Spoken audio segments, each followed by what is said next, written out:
Hello and welcome to the Red 78, a Munster podcast for Munster fans. My name is Rory O'Hagan, joined by Munster legends Alan Quinlan and Fiona Hayes to discuss, let's call a spade, an absolutely massive game for Munster against Ulster this coming Friday night. We'll dig into the weeds of that game, look where Munster need to improve, and we'll talk a lot more as well on this episode of the Red 78. Thank you very much indeed for listening to us today. Quinny, Fiona, how are you guys? Good, good. Back from Portugal, and I survived just about. So Just about. ready for Thomond Park now on Friday night. Quinny, how are you, boy? I'm very good, thanks. Yeah. Big couple of weeks now coming up. So Friday night, it's a big inter-pro and vital for both games, for both teams, really. Yeah, so much on the line coming up to this game on Friday. We're going to discuss all that. Some comments have reached us, Fiona, looking ahead to the game where Munster need to improve. Fiona, that my mother says that when I'm in trouble. Yeah, thanks guys for sending them in. Some good stuff coming in. We'll start off with Keane McGibney there. He said, can Munster find the right mix of passion and intensity mixed with discipline in defence to secure the first of two big wins to try and finish in the top eight? Will the Munster players returning from injury help Munster to seal a much needed win? Josh Cashman, Joe Cashman, I'd say we're all waiting to fingers crossed that the return of so many senior players from injury and the break will have helped us fix the line-out issues that helped derail our last few games. Paul O'Sullivan has Munster need a serious focus on the line-out and discipline to get the win on Friday night. They just need to win the final two home games to send Peter O'Mahony, Conor Murray and Stephen Archer out on a high.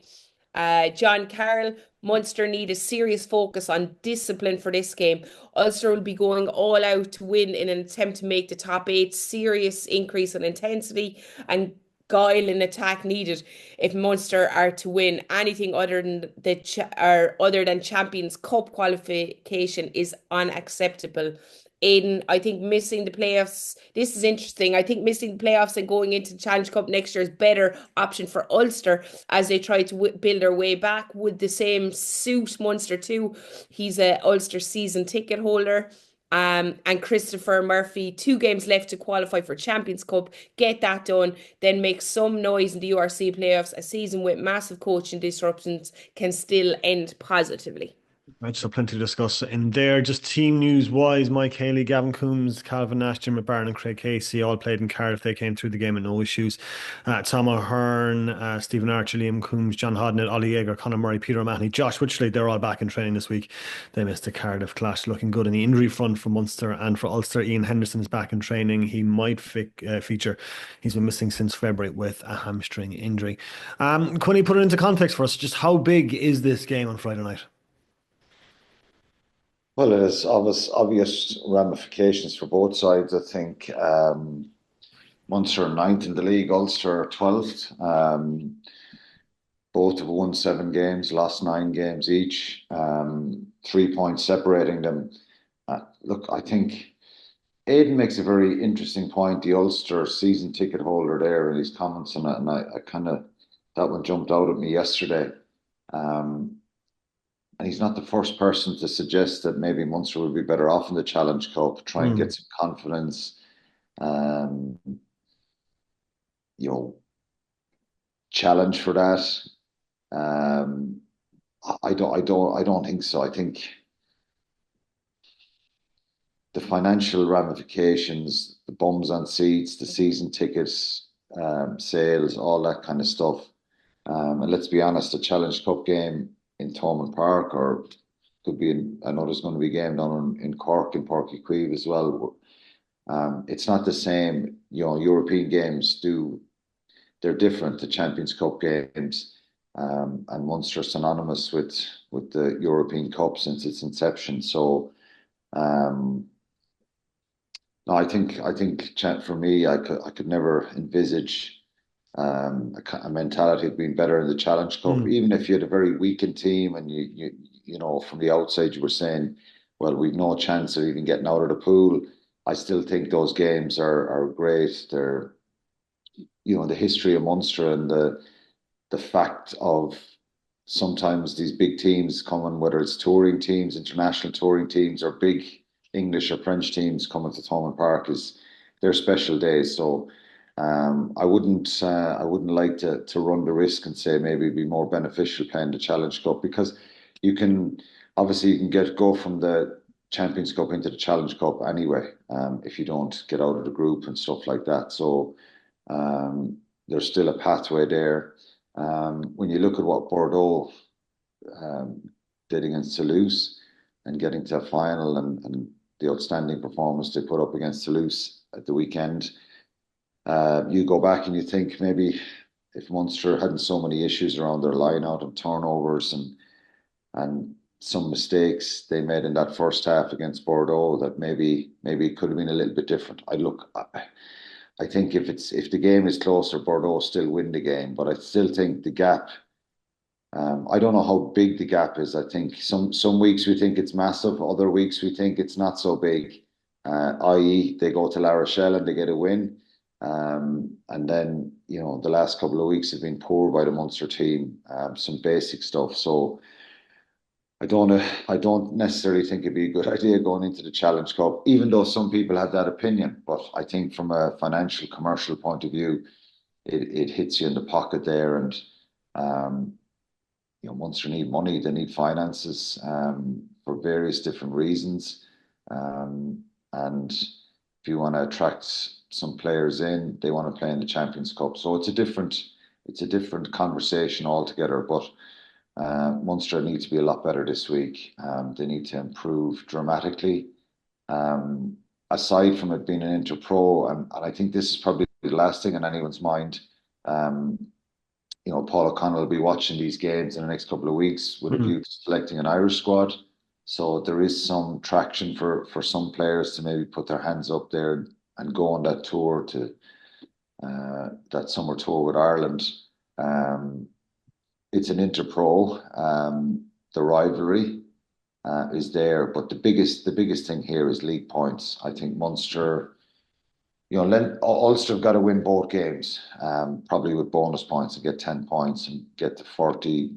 Maybe not maximum, but they need to get to 46, 47 points to get into the playoffs. I think the way I've looked at it, Munster need to get it, 5, 6 points minimum out of the two games.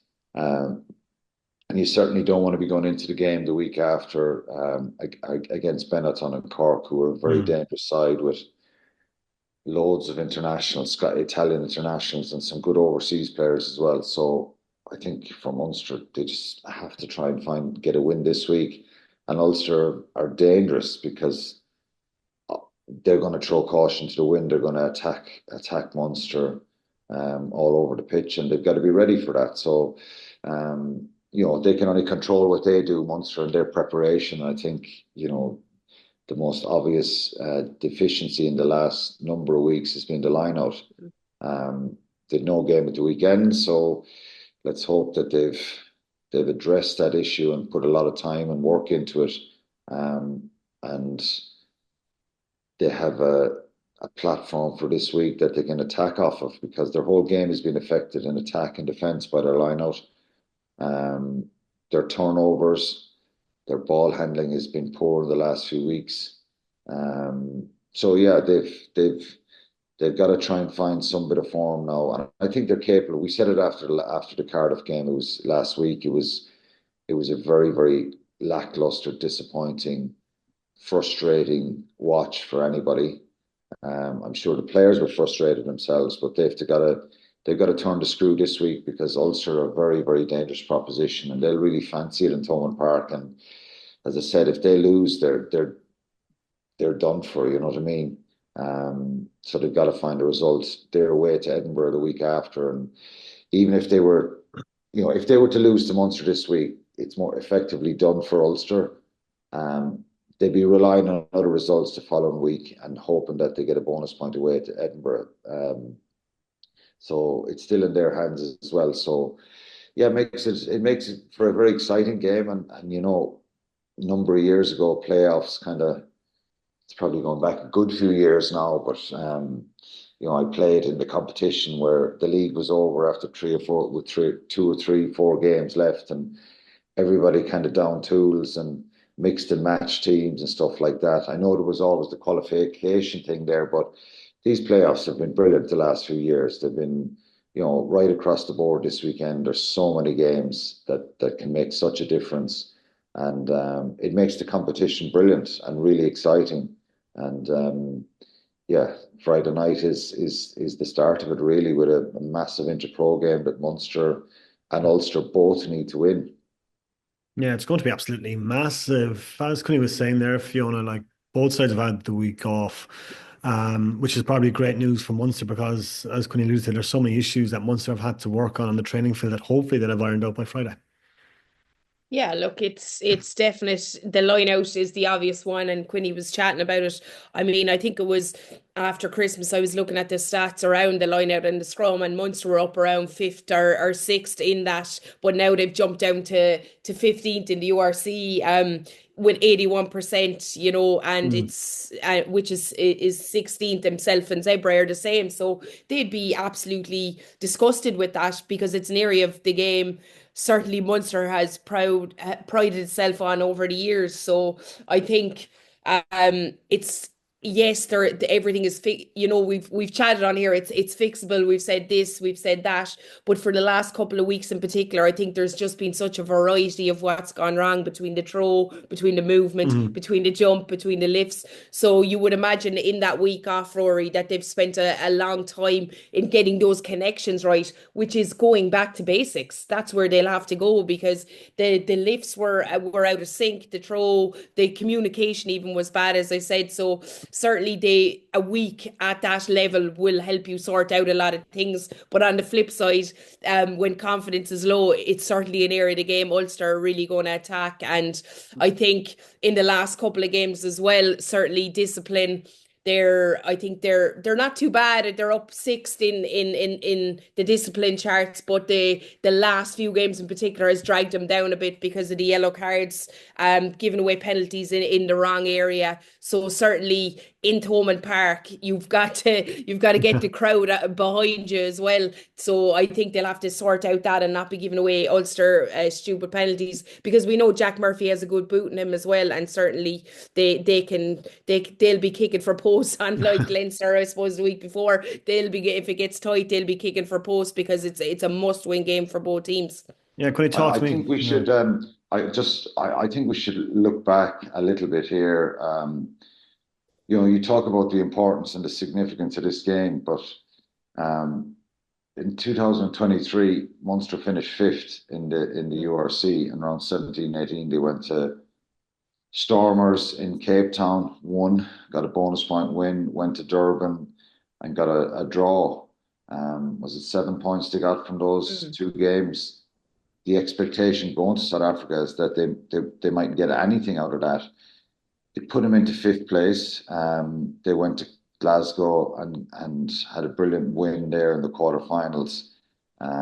Brilliant win away against Leinster in the semi-final, and then that springboard and that confidence that they gained and getting players back, and having Snyman there, Klein, Tyburn, Peter O'Mahony, Coombs, Hodnett, all having big games and being really kind of finding some form and having options off the bench. The Ben Healy, Jack Crowley scenario, moving Crowley to centre, bringing Ben Healy on.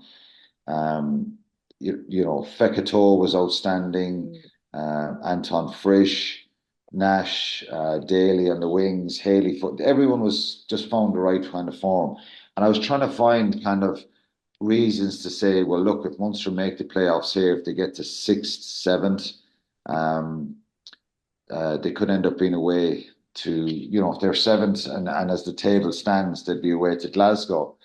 If you're sixth, you're away to the Bulls as it stands. If you're fifth, you're away to the Sharks. So the worst case scenario, the first and foremost, they've got to try and figure out and make sure they get into the playoffs. But the reason I bring this up is because that form was really, I just not sure if they can find the form. I look at the fixtures, and I spoke a lot about this pre-Christmas with this post-Christmas fixture schedule, talking about, the fixtures they had in the league. Dragons, they won. Scarlets, they won. Lost at home to Edinburgh, which I would have had down as a win to Munster. Lost away to Glasgow, which, that was always going to be a tricky one. Connacht, they won. Lost to Bulls, lost to Cardiff. So the run has been really poor. In their last 5 league games, they've won 1 game. And that's not the form of a championship, a side that can maybe have a crack at the playoffs. And I thought a few weeks ago in Bordeaux, after second half in Bordeaux, I said, if this team gets 1 or 2 players back, adds to it, strengthens the bench a little bit, tidies up a few things, they could have a crack at this playoffs. But what we've seen the last 2 weeks, I don't see that happening unless they find something.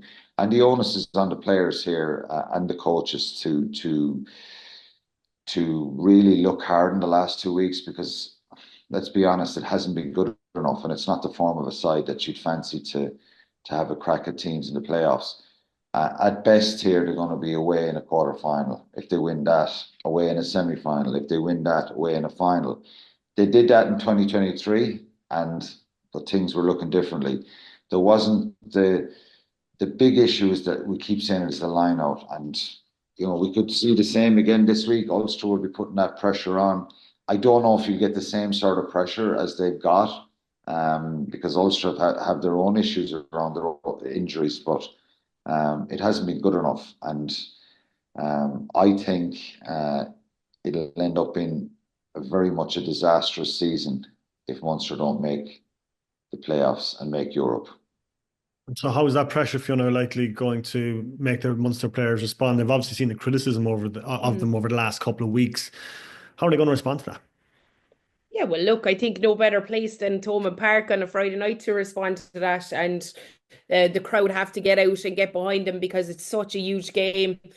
Quinny spoke about it earlier, so I won't get into it, but you need to be playing Champions Cup in Thomond Park. Like the people aren't, yes, there'll be supporters there, but it won't be the same level, and it will cost them down the line big time.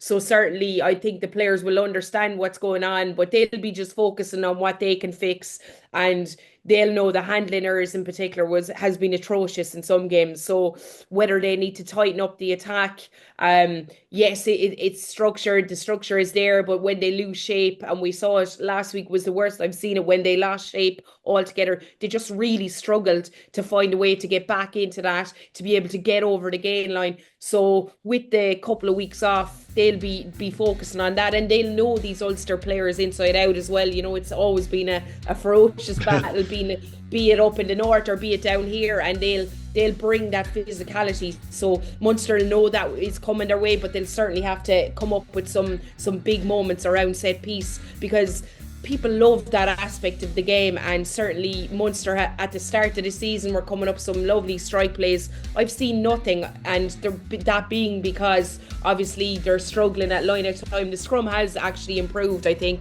and even Michael Milner was excellent last week. So certainly they'll have to go back to basics, but also throw in a few things to throw Ulster off guard as well, especially at home. You need to get the crowd behind you with a bit of excitement.